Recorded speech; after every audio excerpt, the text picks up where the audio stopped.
गया है, परंतु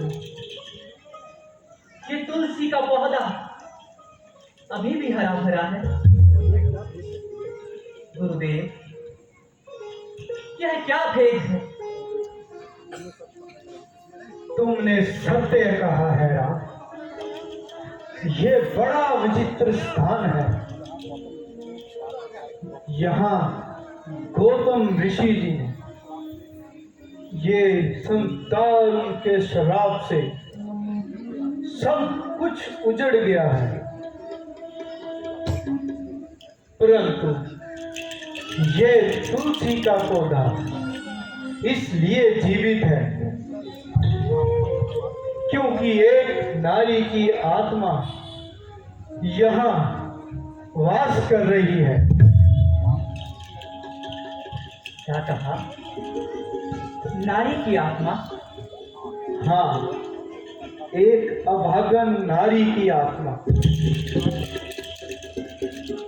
जिसके साथ एक पुरुष ने छल किया और महर्षि गौतम जी ने उसको दंड दिया।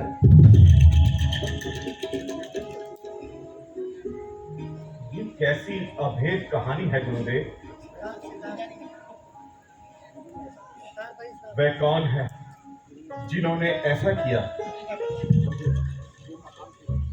दो महान पुरुष, एक देवताओं के राजा इंद्र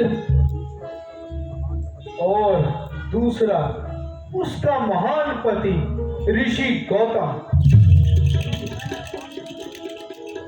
पर ऐसा क्यों गुरुदेव? यह एक नारी की दुर्भाग्य की कहानी है। महर्षि गौतम की पत्नी अहल्या परम सुंदरी थी,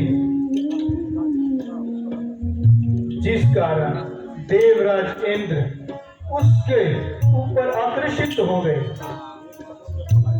और एक समय जब महर्षि गौतम प्रातः स्नान के लिए नदी में गए तो इंद्र ने अवसर पाकर कुटिया में प्रवेश किया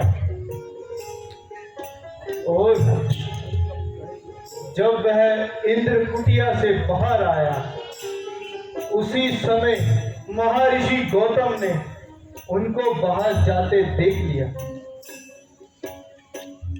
तो वह बहुत क्रोधित हुए और क्रोध में आकर उन्होंने स्त्री को श्राप दे दिया।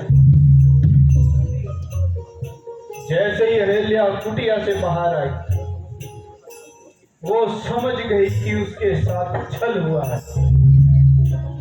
वह रोती रोती पति के चरणों में गिर गई, परंतु क्रोध में भरे गौतम ऋषि ने आवेश में आकर अपनी पत्नी को श्राप दे दिया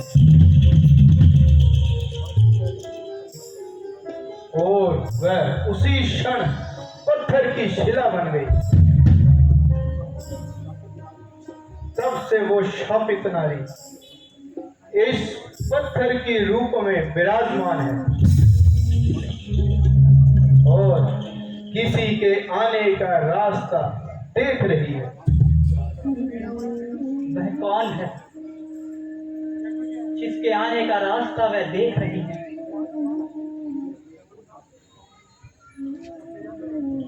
जो गिरे हुए को उठा सके और देवी अहिल्या को श्राप से मुक्त कर सके।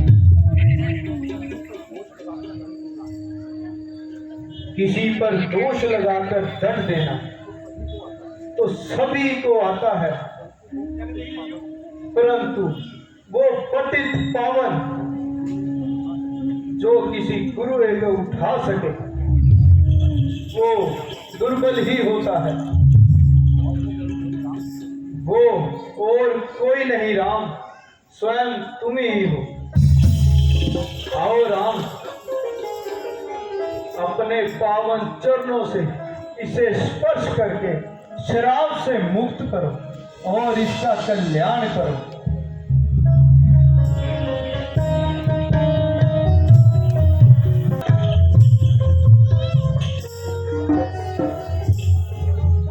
जय सिया राम।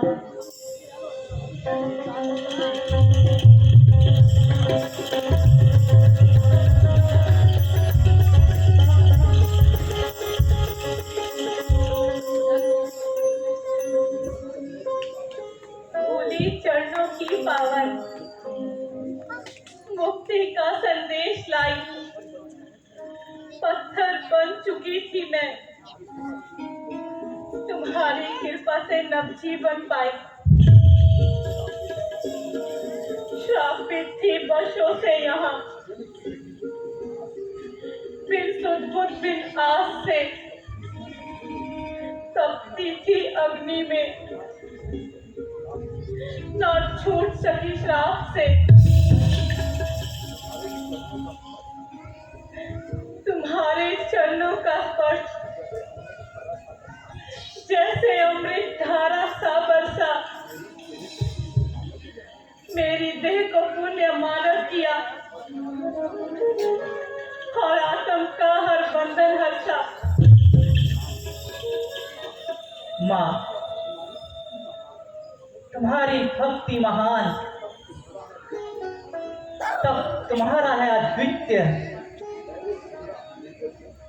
धैर्य तुम्हारा अमूल्य धन। तुम हो इस जग में सदा पूजनीय। हे राम, कृपा अपरंपार आपकी पल पल मेरे हृदय में बसी रहेगी। तुमने दिया है मुझे जीवन पुण्य, तुम्हारी स्थिति सदा मेरे संग रहेगी। भूल से जो हुआ अपराध मेरा, मैंने उसका पश्चाताप किया। तुम्हारे चरणों की शक्ति ने हर पाप से मुझे मुक्त किया। तुम्हारा त्याग और तप इस संसार में अमर रहेगा। धर्म और सत्य की राह पर हर आत्मा को तुमसे बल मिलेगा। तुम्हारी कथा होगी अमर, तुम्हारी साधना का गुणगान होगा।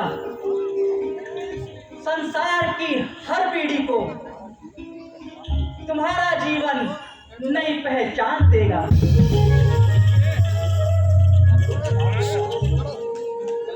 जिस श्राप का अंत तुम्हारी भक्ति से, तुम्हें साधना का फल मिला। अब लौटो अपने सत्य मार्ग पर, जहां धर्म और प्रेम का जन्म मिला।